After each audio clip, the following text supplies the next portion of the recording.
अस्सलाम वालेकुम everyone. Dear colleagues, इस वीडियो बनाने का पर्पस आपको बेसिकली इन 4 स्टेप्स की नो हाउ देना है कि आप एलएमएस के ऊपर इन 4 स्टेप्स को किस तरह से इम्प्लीमेंट करेंगे। बेसिकली हमारे पास दो तरह के रिज़ल्ट्स हैं। एक कन्वेंशनल रिज़ल्ट है जिसमें नॉर्मल ग्रेडिंग जिसमें हम लोग करते हैं, और दूसरा हमारे पास ओबी रिज़ल्ट होता है। तो एलएमएस पे भी हमने बेसिकली दोनों रिज़ल्ट्स को अपलोड करना है। जो कन्वेंशनल रिज़ल्ट है वो किस तरह से अपलोड करना है, तो उसके लिए ग्रुप में ऑलरेडी जो लिंक शेयर्ड है जिसमें हमजा साहब ने पूरी डिटेल के साथ बता दिया है कि आप कन्वेंशनल रिज़ल्ट को किस तरह से अपलोड करेंगे एलएमएस के अंदर।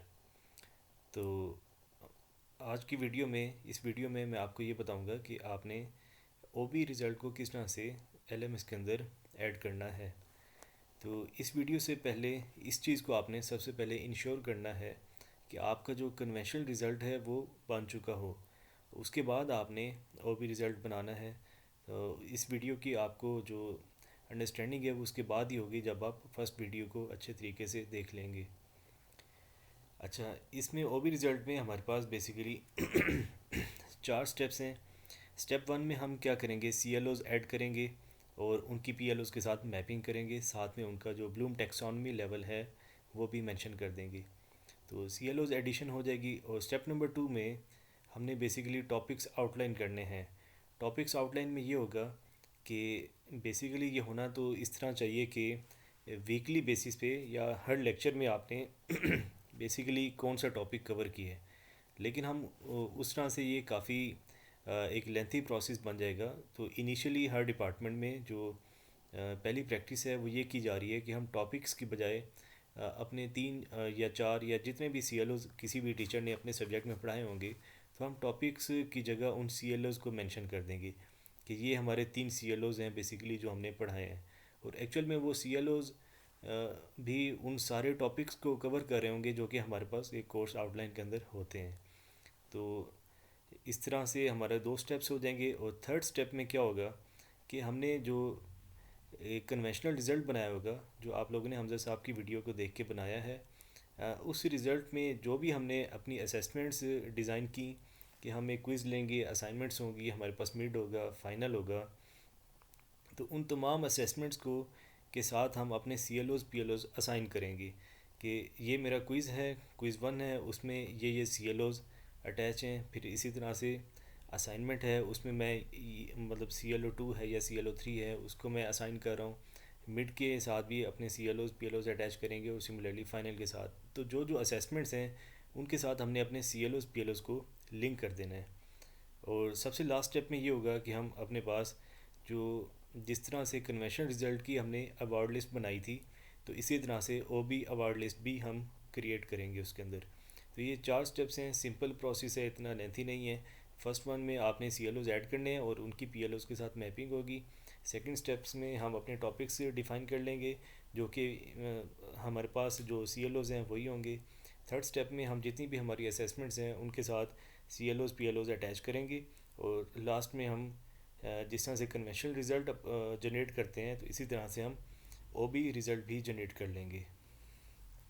तो चलते हैं LMS की वेबसाइट पे। और उसमें मेरे पास जो सब्जेक्ट है इंजीनियरिंग मैकेनिक्स, तो उस सब्जेक्ट के जितने भी ये C L Os P L Os हैं और कंप्लीट ओ बी रिज़ल्ट है वो हम उसमें बना लेते हैं।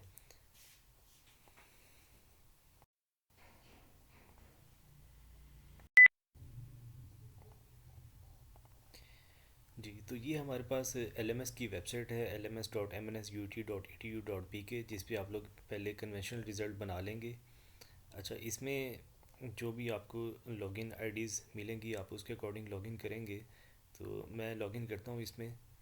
तो इसमें यह है कि मेरे पास क्योंकि रोल मेरा MNSUT कोऑर्डिनेटर है, तो मेरे पास जो राइट्स हैं वो ज़्यादा हैं as compared to other faculty members. तो एनीवे जो रिज़ल्ट अपलोड करने के लिए जो जो राइट्स चाहिए वो आपको सारे शो हो जाएंगे। तो इसमें आपने सबसे पहले CMS में जाना है, कैंपस मैनेजमेंट सिस्टम में। उसमें आपके पास LMS शो होगा और एकेडमिक मैनेजमेंट शो होगा। बीच वाले जो 3 ऑप्शंस हैं वो आपके पास शो नहीं होंगी। तो LMS में जब आप जाते हैं तो LMS में वो तमाम सब्जेक्ट्स आपको शो हो जाएंगे जो LMS कोऑर्डिनेटर ने आपको असाइन किए होंगे, और वो मैंने आपको ऑलरेडी असाइन कर दिए हैं। तो जब आप लॉगिन करेंगे तो आपको यहाँ पे अपने सब्जेक्ट्स शो हो जाएंगे। इसमें मेरे पास जिस तरह से 4 सब्जेक्ट शो हो रहे हैं: heat and mass transfer theory, heat and mass transfer lab, engineering mechanics theory और इंजीनियरिंग मैकेनिक्स लैब। तो इसमें एलएमएस में इस तरह से है कि हमारे पास लैब और थ्योरी को अलग अलग सब्जेक्ट ट्रीट किया जा रहा है। तो इस वजह से ये सब्जेक्ट्स 4 हैं, अदरवाइज़ 2 होते हैं। तो हमने इसमें 4 सब्जेक्ट्स ही काउंट करने हैं। तो थ्योरी को अलग काउंट करेंगे और लैब को अलग काउंट करेंगे। तो जिसके 2 सब्जेक्ट्स हैं उसके पास 2 शो हो जाएंगे, जिसके पास उसके पास और 4 शो हो जाएंगे। जिसका एक सब्जेक्ट है, अगर उसमें थ्योरी भी है लैब भी है, तो उसके यहाँ पे 2 शो हो जाएंगे। एनीवे, एलएमएस में तो आपको सब्जेक्ट्स शो होंगे। आपने सबसे पहले इसमें एकेडमिक मैनेजमेंट में जाना है। एकेडमिक मैनेजमेंट में यहाँ पे हमारे पास कोर्सेज़ हैं, इसे हम ओपन करेंगे। अच्छा, जब आप कोर्सेज़ ओपन कर लेंगे तो यहाँ पे आप अपना कोर्स सर्च करेंगे। जिस तरह मेरे पास सब्जेक्ट है इंजीनियरिंग मैकेनिक्स, और मैं उसका और भी रिज़ल्ट बनाने लगा हूँ, तो मैं उसको यहाँ पे सर्च कर लेता हूँ, इंजीनियरिंग मैकेनिक्स। तो इसमें सबसे पहले जो मेरे पास थ्योरी है, मैं उसका रिज़ल्ट अपलोड करूँगा अभी ओबी रिज़ल्ट। तो इसमें इस तरह से होगा कि आपने यहाँ पे सेटअप के सामने स्क्रॉल डाउन की ऑप्शन है, आपने स्क्रॉल डाउन करना है। इसमें जो लास्ट ऑप्शन आपको शो होगी वो है कोर्स लर्निंग ऑब्जेक्टिव। आपने सबसे पहले इसमें जाना है, कोर्स लर्निंग ऑब्जेक्टिव में। यहाँ पे न्यू का ऑप्शन है, आपने न्यू करना है।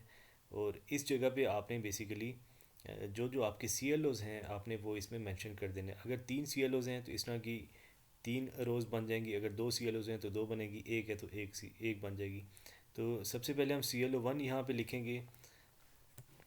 पहला सी एल ओ ऐड कर रहे हैं तो ये सी एल ओ वन आ गया। अब उसकी यहाँ पे डिस्क्रिप्शन है, डिस्क्रिप्शन में कुछ भी नहीं लिखना, जस्ट इसकी जो स्टेटमेंट है उसी को यहाँ पे हमने पेस्ट कर देना है। तो मैंने उसको ओपन किया हुआ है। यहाँ पे मेरे पास सी एल ओ वन है, थ्योरी है, और इसकी मैं स्टेटमेंट पिक कर रहा हूँ। तो ये पहली स्टेटमेंट मैंने इसमें पिक कर ली है।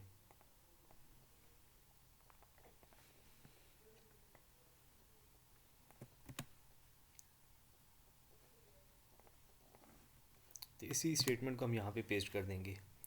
तो इस तरह से सी एल ओ वन और उसकी स्टेटमेंट, ये पेस्ट करने के बाद आपने इसको सेव कर देना है। इसी तरह से आपने इसमें अपना second C L O add करना है। अगेन न्यू में जाएंगे, यहाँ पे हम लिखेंगे सी एल ओ टू। क्योंकि मेरे पास इस सब्जेक्ट में 3 सी एल ओज़ हैं तो मैं 3 सी एल ओज़ तक जाऊँगा। अब सी एल ओ टू की स्टेटमेंट यहाँ से मैं कॉपी कर लूँगा और इस जगह पे हम पेस्ट कर देंगे और सेव करेंगे तो मेरे पास 2 सी एल ओज़ मेरे ऐड हो जाएंगे। ये इस चीज़ का शो होना ज़रूरी है। ये जो ग्रीन बॉक्स है वो कंफर्म कर देगा कि जो आपने इसमें चेंज की है वो चेंज सेव हो गई है उसके अंदर। अगेन क्योंकि 3 सी एल ओज़ हैं तो दोबारा न्यू में जाऊँगा, यहाँ पे मैं सी एल ओ थ्री लिखूँगा और उसके बाद सी एल ओ थ्री की स्टेटमेंट।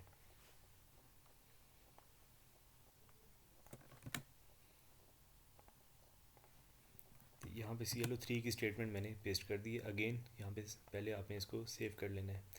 अब जब आपके 3 सी एल ओज़ आ जाएंगे, अभी आपने जस्ट सी एल ओज़ बनाए हैं। अब नेक्स्ट काम ये होगा कि हमने इन सी एल ओज़ के साथ मैपिंग करनी है इनकी पी एल ओज़ के साथ, और इनको जो भी टेक्सोनमी लेवल है वो असाइन करना है। तो सबसे पहले मैं सी एल ओ वन की मैपिंग करूँगा पी एल ओ के साथ। तो सेटअप के साथ अगेन स्क्रॉल डाउन के ऑप्शन है, आप इसमें क्लिक करेंगे, C L O P L O mapping, इसको क्लिक करेंगे तो यहाँ पे प्रोग्राम्स शो होंगे। पहले आपने प्रोग्राम सिलेक्ट करना है। तो इवनिंग भी शो हो रहा है और मॉर्निंग भी। तो क्योंकि हम अभी मॉर्निंग के रिज़ल्ट्स ही अपलोड कर रहे हैं और जितने भी हमारे सेशन हैं 2020 से ऑनवर्ड्स उनके मॉर्निंग सेशंस ही हैं, तो आप इसमें मॉर्निंग में जाएंगे और आप देखें ऊपर सी एल ओ वन लिखा हुआ है, हम इसकी मैपिंग कर रहे हैं पी एल ओज़ के साथ। तो उसके लिए सबसे पहले मैं अपनी कोर्स आउटलाइन में जाके देखता हूँ कि मेरा सी एल ओ वन जो है वो किस पी एल ओ के साथ मैप्ड है। तो C L O one P L O one के साथ मैप्ड है। तो हम इसमें न्यू पे जाएंगे और अपना पी एल ओ यहाँ पर सर्च करेंगे जो कि मेरा सी एल ओ वन के साथ अटैच है। तो मैं यहाँ से वन टाइप करता हूँ तो मेरे पास P L O one show हो जाएगा। तो P L O one select किए। इसके अलावा इसके साथ में हमने इसका जो ब्लूम टेक्सोनमी लेवल है वो भी मेंशन कर देना है। तो मैं अपनी कोर्स आउटलाइन में जाके देखता हूँ, इसका ब्लूम टेक्सोनमी लेवल C2 है। तो यहाँ पे मैंने C2 सेलेक्ट कर लेना है, C2। तो इस तरह से सी एल ओ वन की मैपिंग होगी ये पी एल ओ वन के साथ, और उसका जो लर्निंग लेवल है वो भी हमने उसको असाइन कर दिया है। इसको हम यहाँ पे सेव कर लेंगे। तो अब हम सेम प्रोसेस करेंगे ClO2 के लिए, इसकी भी मैपिंग करेंगे PLO के साथ। प्रोग्राम सेलेक्ट किया, मॉर्निंग, न्यू में जाएंगे, इसमें देखेंगे ClO2 हमारा कौन से PLO के साथ मैप है। तो उसके लिए मैं यहाँ जाके देख लेता हूँ, मेरा ClO2 और ClO3 दोनों PLO2 के साथ मैप्ड है। तो PLO2 सेलेक्ट किया, लर्निंग लेवल इसमें हमारे पास C3 है, तो C3 इसको यहाँ पे हम सेव कर लेंगे। तो दो CLOs हैं, उनकी PLOs के साथ मैपिंग हो चुकी है। अब अगेन आप यही काम ClO3 के लिए करेंगे। ClO PLO mapping, program select किया हमने, और उसके बाद न्यू में जाएंगे, यहाँ पे PLO अटैच करेंगे जो कि PLO2 है। ClO3 को मैंने PLO2 के साथ असाइन किया हुआ है, और इसका भी जो लर्निंग लेवल है वो मेरे पास C3 है। इसको यहाँ पे हम सेव कर लेंगे, इसको विंडो बंद करेंगे। तो हमारा जो अपने सब्जेक्ट के अंदर जो पहला स्टेप है वो था कोर्स लर्निंग ऑब्जेक्टिव, मतलब अपने CLOs हमने डिफ़ाइन किए और उनकी हमने मैपिंग कर ली PLOs के साथ।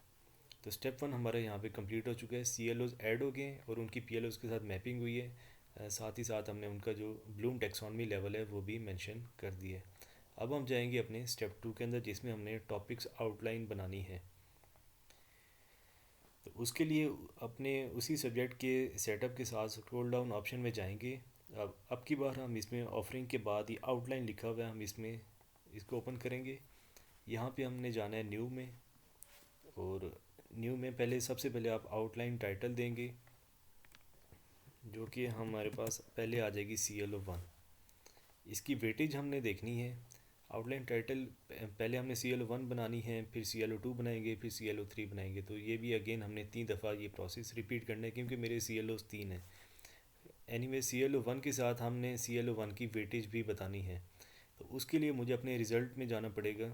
तो ये इंजीनियरिंग मैकेनिक्स का कन्वेंशनल रिज़ल्ट है, और इसकी एक्टिविटी शीट के अंदर जाएँ तो मेरे पास जो ClO1 है उसके यहाँ पे मार्क्स मेंशन हैं, जो कि 42 आउट ऑफ 100 42 मार्क्स मैंने असाइन किए हुए हैं ClO1 को।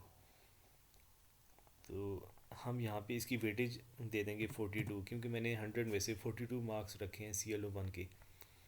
अच्छा, अब नीचे आएंगे, यहाँ पे प्लस का ऑप्शन है, आप इसमें प्लस के ऑप्शन में जाएंगे, और यहाँ पे आपके पास टॉपिक लिखा हुआ है, ClO PLO मैपिंग है और लेक्चर नंबर है। तो यहाँ पे एक्चुअली होने तो सारे टॉपिक्स चाहिए कि आपने हर लेक्चर के अंदर कौन कौन सा टॉपिक चूज़ किया है, कौन सा टॉपिक आपने पढ़ाया है हर लेक्चर के अंदर। लेकिन अभी वो, जैसा मैंने इस वीडियो के स्टार्ट में बताया था, वो काफ़ी लेंथी प्रोसेस है। तो हर डिपार्टमेंट में ये प्रैक्टिस की जा रही है कि यहाँ पे आप जो ClO की स्टेटमेंट है उसी को मेंशन कर देंगे। ClO1 है तो जो उसकी स्टेटमेंट है वो मेरा टॉपिक बन जाएगा। यहाँ से मैं अगेन इसकी स्टेटमेंट पिक करूँगा, ClO1 की स्टेटमेंट पिक की, और यहाँ पे टॉपिक के अंदर पेस्ट कर दूंगा। फिर ClO PLO मैपिंग चूज़ करेंगे इसके साथ। तो वो ClO1 के साथ ये थी हमारे पास C2 और PLO1, और लेक्चर नंबर मैं यहाँ से 1 कर दूंगा। लेक्चर नंबर 1 यहाँ पे मैंने सिलेक्ट कर लिया है। उसके बाद हम इसमें इसको सेव कर देंगे। ये हमारे पास पहला ClO1 जो है वो टॉपिक में आ चुका है। अब हमने आउटलाइन नंबर 2 बनानी है, जो कि ClO2 होगी। तो अगेन न्यू में जाएंगे, यहाँ पे मैं लिख दूँगा ClO2।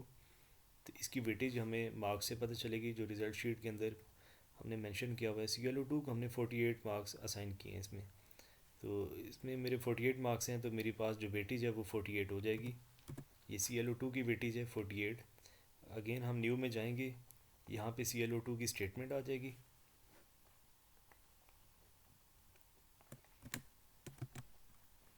ClO2 की स्टेटमेंट मैंने यहाँ पे पेस्ट कर दी है। इसके साथ मैपिंग जो हमने की है वो सिलेक्ट करेंगे। लेक्चर नंबर हम इसमें 2 दे देंगे। ClO1 में लेक्चर नंबर 1 किया था, और ClO2 में लेक्चर नंबर 2 कर देंगे। उसके बाद हम इसे सेव कर लेंगे। तो मेरे ClO1 और ClO2 आउटलाइंस के अंदर आ चुके हैं।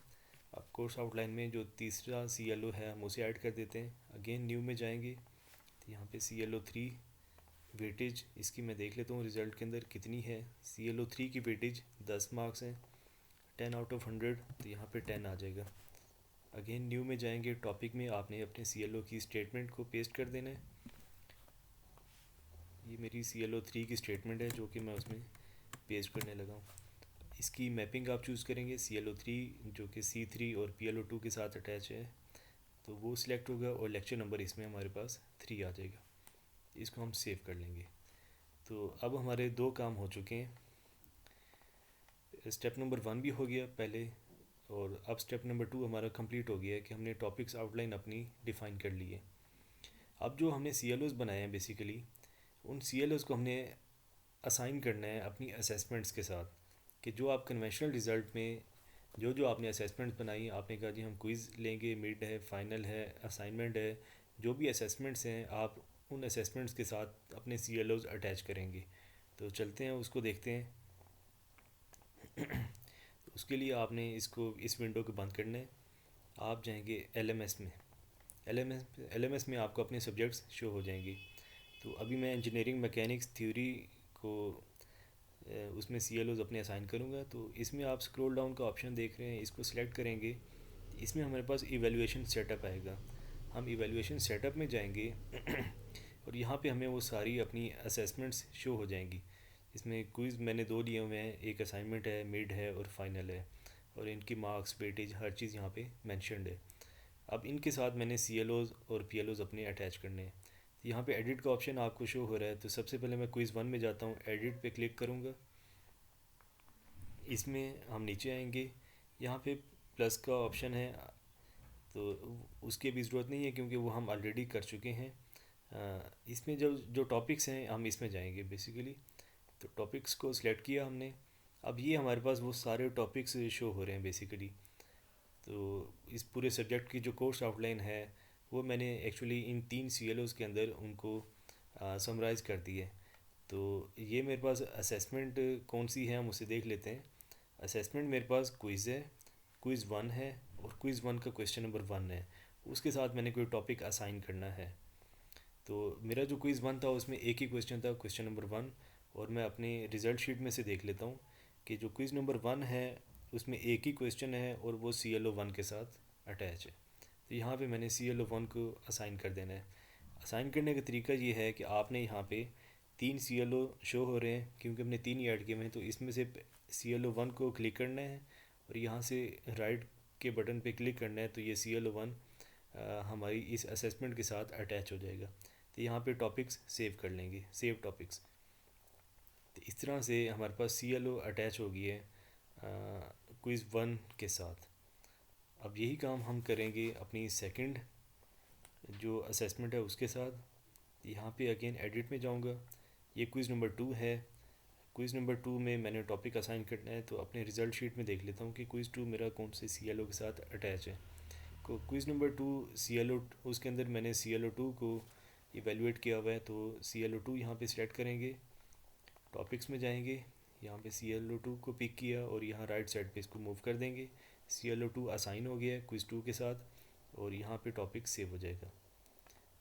थर्ड असेसमेंट है मेरे पास असाइनमेंट। अगेन एडिट में जाएंगे, टॉपिक्स में जाएंगे, मैं अपने रिज़ल्ट शीट में देखूंगा असाइनमेंट को कौन सा CLO अटैच है, तो वो CLO 3 है। तो यहाँ से CLO 3 को सिलेक्ट किया, राइट साइड पे मूव कर देंगे और टॉपिक सेव कर देंगे। अब बारी है मिड की। मिड में वही काम करेंगे। अब मिड में मेरे पास 3 क्वेश्चन हैं, question number 1, question number 2, question number 3। अगर मैं अपनी रिज़ल्ट शीट में जाता हूँ तो यहाँ पे मेरे पास क्वेश्चन नंबर 1 में CLO 1 है, मिड के क्वेश्चन नंबर 2 में CLO 2 है और क्वेश्चन नंबर 3 में भी CLO 2 है। तो इसमें एक चीज़ का भी ध्यान रखना है, वो मैं आपको आगे बताता हूँ। तो सबसे पहले क्वेश्चन नंबर 1 जो कि CLO 1 के साथ अटैच है, तो वो हमने वहाँ पे मेंशन कर देना है, Q1 क्वेश्चन नंबर 1। इसके टॉपिक्स में जाएंगे, इसमें CLO 1 आता है, सिलेक्ट किया, राइट साइड पे मूव किया और टॉपिक सेव कर लिया। अब क्वेश्चन नंबर 2 है, इसमें हमारे पास रिज़ल्ट शीट में हमने देखा है कि क्वेश्चन नंबर 2 मेरे पास CLO 2 के साथ अटैच है। तो इसके टॉपिक्स में जाऊंगा, यहाँ पे CLO 2 मैंने सिलेक्ट किया, इसको राइट साइड पे मूव किया और टॉपिक सेव हो गया मेरे क्वेश्चन नंबर 2 में। अब क्वेश्चन नंबर 3 जो है मेरा, वो भी CLO 2 के साथ ही अटैच है। तो यहाँ पे एक चीज़ का आपने ध्यान रखना है कि देखें मैं टॉपिक्स में जा रहा हूँ और यहाँ पे मेरे पास सी एल ओज़ सारे शो ही नहीं हो रहे एक्चुअली, क्योंकि वो already C L one C L O two use हो चुके हैं। तो वो एनीवे कोई मसला नहीं है, वो अभी सारे सी एल ओज़ दोबारा से शो हो जाएंगे। उसका जस्ट सिंपल सा तरीका ये होगा, क्योंकि मैंने इसमें C L O two attach करना है, वो अभी शो नहीं हो रहा। जस्ट मैंने यहाँ से इस विंडो को बंद करना है, इसको भी यहाँ से बंद करूँगा। बेसिकली कुछ भी नहीं करना, मैंने वही सारा काम दोबारा से करना है। मतलब क्वेश्चन नंबर वन और क्वेश्चन नंबर टू के सी एल ओज़ तो मैं ऑलरेडी असाइन कर चुका हूँ। Q3 को अब आके अगेन टॉपिक्स में जाएंगे, तो अब यहाँ पे अगेन आप देख रहे हैं कि तीनों सी एल ओज़ शो हो रहे हैं, तो जो कि पहले शो नहीं हो रहे थे। तो सी एल ओ टू यहाँ से सिलेक्ट किया, राइट साइड पे मूव किया और टॉपिक सेव कर लिए। तो इस तरह से आप देख रहे हैं कि quiz, assignment, quiz two, assignment और मिड, इन चार असेसमेंट्स के जो टॉपिक्स हैं, मतलब कि उनके साथ हमने सी एल ओज़ अटैच कर दिए हैं। अब फाइनल में जाएंगे एडिट में, तो यहाँ पे मेरे पास चार क्वेश्चन हैं, Q1, Q2, Q3, Q4। मैं रिज़ल्ट शीट में जाके देखता हूँ, तो मेरे क्वेश्चन नंबर वन और क्वेश्चन नंबर टू दोनों सी एल ओ वन के साथ हैं, और क्वेश्चन नंबर थ्री और क्वेश्चन नंबर फोर दोनों सी एल ओ टू के साथ हैं। तो Q1 को टॉपिक, इसमें टॉपिक में जाएंगे, इसमें सी एल ओ वन है, मैं कंफर्म कर लेता हूँ। हाँ जी, Q1 में मेरे पास सी एल ओ वन है। तो सी एल ओ वन को सिलेक्ट किया है, राइट साइड पे मूव किया, असाइन हो गया, टॉपिक सेव। अब Q2 में मैं अभी नहीं जाऊँगा, वही बात कि दोबारा से आएंगे इसमें, क्योंकि वो शो नहीं करेगा अभी सी एल ओ वन। तो फाइनल में आएंगे, यहाँ पे Q1 के साथ सी एल ओ अटैच है। Q2 में जाएंगे, Q2 को सी एल ओ वन देंगे, इसको राइट साइड पर मूव करेंगे, टॉपिक सेव कर लेंगे। तो Q3 में हमारे पास सी एल ओ टू है, ये C L O two select किया, इसे राइट साइड पर मैं मूव किया और टॉपिक सेव कर लिया। तो यहाँ से विंडो बंद करेंगे, फाइनल टर्म में अगेन जाएंगे, और अब जो Q4 है मेरे पास वो सी एल ओ टू में आता है। इसके साथ मैंने C L O two assign किया हुआ है, तो C L O two select किया, राइट साइड पे मूव किया और टॉपिक सेव कर लिया। तो इस तरह से आपने देखा है कि हमने जितने भी सी एल ओज़ थे, सॉरी, जितनी भी हमारी असेसमेंट्स हैं, उनके साथ हमने अपने सी एल ओज़ को अटैच कर दिए। ये काम करने के बाद अब हम बेसिकली अपने तीन स्टेप्स कंप्लीट कर चुके हैं। अब लास्ट स्टेप है जिसमें O B E award list आ जाएगी हमारे पास। तो ओ बी अवार्ड लिस्ट में हम, ये बिल्कुल सिंपल सा इसमें प्रोसेस है कि अगेन आप यहाँ पे अपने सब्जेक्ट के साथ इन्फो के साथ स्क्रॉल डाउन ऑप्शन में जाएंगे। यहाँ पे सब सेकंड लास्ट में ओ बी कंपाइलेशन आता है, इसमें ओ बी रिज़ल्ट आएगा, आप उस पर क्लिक करेंगे, तो ये आपके पास आपका जो कंप्लीट ओ बी रिज़ल्ट है वो बन चुका है। जब ये कंप्लीट रिज़ल्ट बन चुका है हमारे पास ओ बी का, अगर कोई एरर होगा तो ये यहाँ पे शो कर देगा। तो इस केस में कोई एरर नहीं आया, तो रिज़ल्ट हमारे पास शो हो गया है। अच्छा, तो यहाँ पे हमारे पास पूरा result C L O based बन चुका है। आपने जस्ट यहाँ से रिज़ल्ट को प्रोसेस करना है, रिज़ल्ट प्रोसेस्ड सक्सेसफुली, आपका यहाँ पे काम ख़त्म हो जाएगा। आपने अपने रिकॉर्ड के लिए यहाँ से जो भी चीज़ आप प्रिंट करना चाहते हैं वो प्रिंट कर लेंगे। जिसमें सी एल ओ अटेनमेंट है, मैं इसको यहाँ से डाउनलोड कर लेता हूँ।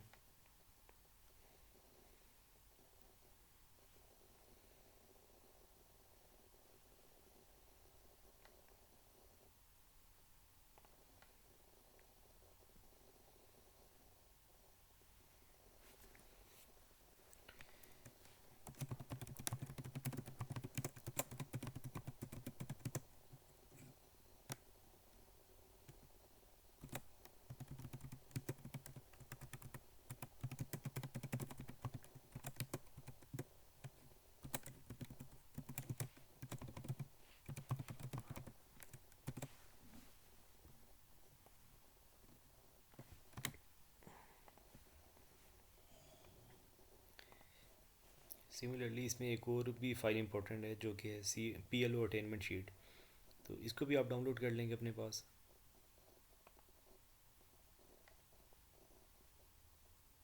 अपने रिकॉर्ड के लिए।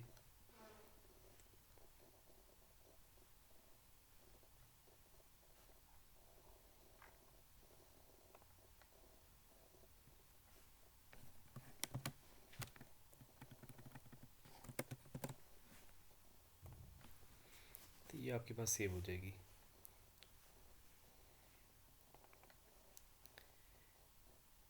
तो जी, तो बस यही काम है हमारे पास। इस तरह से हमने अपना ओबी रिज़ल्ट बना लेना है, और यही आप अपने बाकी जो सब्जेक्ट्स हैं उनके लिए भी एज इट इज़ आप इसको करेंगे। तो इसमें आपको मैंने चारों स्टेप्स एक्सप्लेन कर दिए हैं। अब इसमें एक चीज़ इंपॉर्टेंट यही है लास्ट में, कि हमने केपीआईज़ अपने 40 रखे हुए हैं जितने भी हमारे पास सब्जेक्ट्स हैं। लेकिन एलएमएस में जो डिफ़ॉल्ट सेटिंग है वो केपीआई 50 की है, और हमें इस चीज़ की एक्सेस नहीं है फ़िलहाल कि हम केपीआई चेंज कर सकते हैं या नहीं। तो राइट नाउ आप अभी केपीआई 50 के साथ ही अपने रिज़ल्ट्स अपलोड कर लेंगे।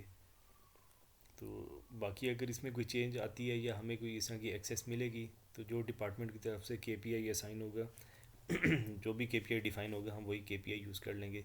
बट राइट नाउ आपने इसी केपीआई 50 के अकॉर्डिंग ही आपका जो रिज़ल्ट है वो बन जाएगा। तो बस आज की वीडियो में इसी चीज़ को बताना था कि ओ बी रिज़ल्ट किस तरह से बनाते हैं एलएमएस के ऊपर। तो थैंक यू ऑल।